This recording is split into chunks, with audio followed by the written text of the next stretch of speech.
Okay, so today is Sunday, what is this, the 5th of April. So last week I was able to get out and get in a round of golf at a course in North Carolina. It looks like I'll be playing in the East Coast for a while. Might get to go out and play some of my favorite courses in Virginia, at least, and some interesting ones in Tennessee and North Carolina, maybe South Carolina for the near future. So I got a quick round in at a local course that is a small little neighborhood course. Literally one of those ones that's tucked up in and around a bunch of houses, a lot of holes. It reminded me a lot of Waverly Woods in Maryland, which unfortunately I understand it's been closed down. This course wasn't quite as interesting, but it was still pretty decent. It's a short course, a lot of par threes, short par threes even. So good target practice for the short irons off the tee. But it still had a good set of reasonably long holes that were interesting and good practice, certainly good practice if you haven't played for a while. I don't think this course is a great course, but it's definitely not a bad course. And it has some verticality, has some nice shots off the tee and approach shots.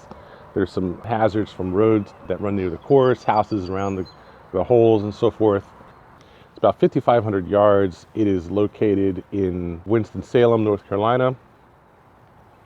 And it was $30 with a cart at twilight, 5 o'clock on a Thursday afternoon. And it was a good sunny day, beautiful weather, good outing. And I enjoyed the round, even though it was short, and definitely worth the time and trouble to play it.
What do I rate the course? I'd have to rate it, maybe a C plus. I mean, it's hard to say. I mean, it's honestly, it's not fair to say that this course is a bad course. It's not a bad course.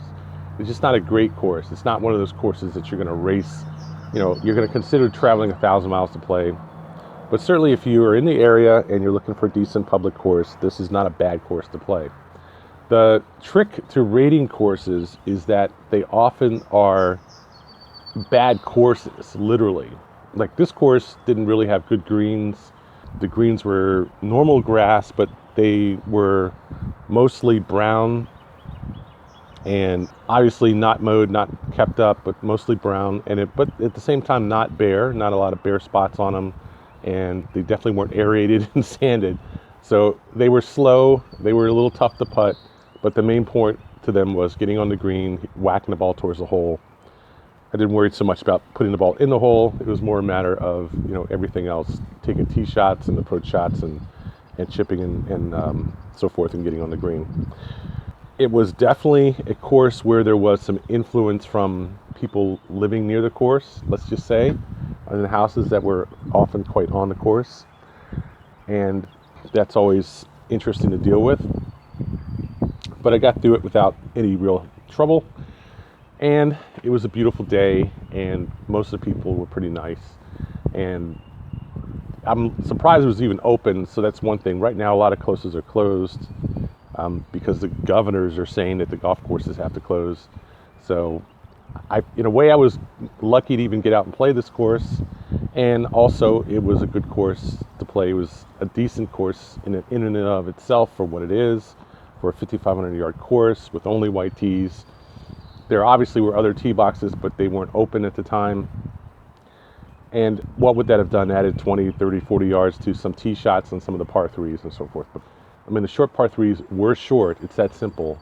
And the holes that were longer were decently long, so it wasn't so bad at all. And the grass in play was in decent condition. It actually was not a bad round at all. And in that sense, I should really give it something like a B or B minus.